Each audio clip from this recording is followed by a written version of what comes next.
Thomas Cook was considered one of the world's leading travel companies for decades, and they carried millions of passengers each year to holiday destinations all over the world. But they're now just an airline of the past after their unexpected bankruptcy in 2019. So what went so wrong? This is the tragic story of the failure of Thomas Cook.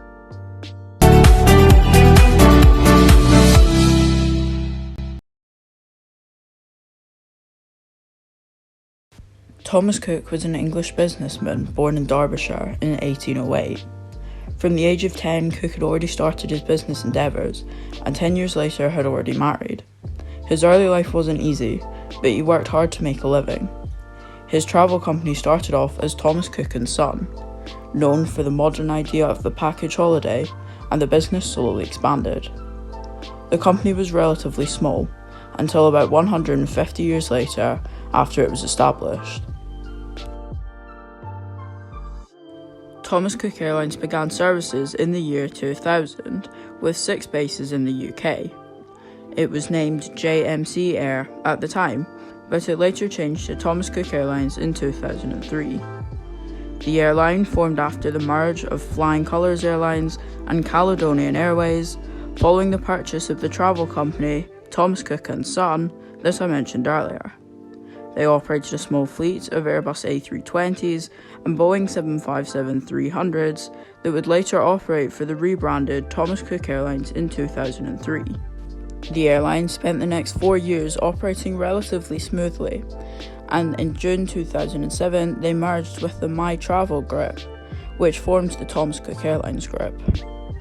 Now the group was a full package holiday company offering flights and accommodation in one. When merging with My Travel, they also acquired 16 Airbus A330s as well, which would allow the airline to go long haul.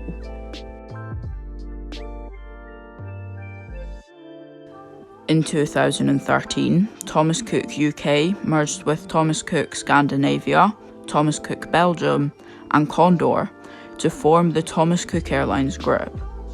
And from there the airline kept growing, and it carried 6.4 million passengers in 2015. At this point, they were operating flights all over the world, to Orlando, New York, Las Vegas, Barbados, and even Cape Town, South Africa, just to mention a few. Not to mention their large network of flights within Europe. In 2016, political chaos kicked off in Turkey when a group tried to overthrow the government. This led to a dramatic fall in ticket sales and flights for holidays in Turkey, which was Thomas Cook's top destination. They quickly started losing money as passengers cancelled their flights and holidays to Turkey. Brexit also added to their downfall, and ticket sales dropped compared to previous years due to the uncertainty of what was to come in the future. They had failed to pay back a huge £1.1 billion debt caused by several deals and mergers in the past.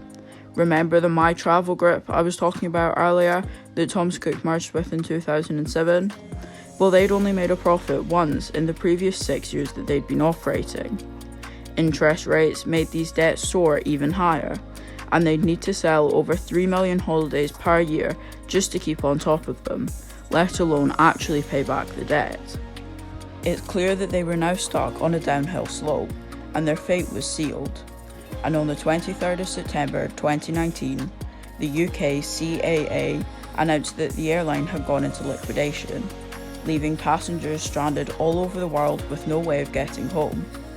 Hi-Fly and other charter airlines were sent out by the UK government to collect these passengers, but fate had truly struck the company. There were over 21,000 crew left without jobs, and more than 600,000 passengers that were stranded all over the world. And to add insult to injury, the bankruptcy of Thomas Cook Airlines UK brought its subsidiaries down with it. Thomas Cook Balearics, Thomas Cook Scandinavia, and Thomas Cook Aviation all went bankrupt within a year of the initial Thomas Cook UK bankruptcy, a travel company that had been going for 178 years and considered the world's oldest travel firm that had all started with this one man. It's thought the biggest reason that the company went bankrupt was due to the lack of effort to save the airline. They made no appeals to the government for additional funds, which is the logical thing to do when you're on the verge of bankruptcy as a final hope. They also failed to adapt to modern day holidays, and people just didn't use travel agents anymore, and they needed to adapt to compete with the likes of Jet2 and TUI, who were playing the same game as Thomas Cook, but they didn't. Luckily, there has been some recovery.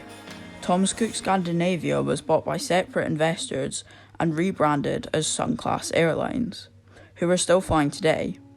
You can visit the Thomas Cook website and book flights and hotels for the upcoming holiday season, but you won't be flying on Thomas Cook Airlines. They're now just an online holiday booking site and nothing more. And now only Condor remains as the last survivor of the airline group that can only be found in the history books. Condor has now gone back to its own separate livery, dropping the iconic sunny heart for the condor bird once again, and now completely redesigning its livery to a rather controversial design that was thought of as a joke when it was unveiled last year. And so that wraps up the tragic story of Thomas Cook, an airline loved by many. This episode is one out of a series of other failed airlines, aircraft and airports, so be sure to subscribe so you won't miss the next episode when it's released. If you enjoyed, then please give the video a like and leave a comment to let me know what you think of this new series.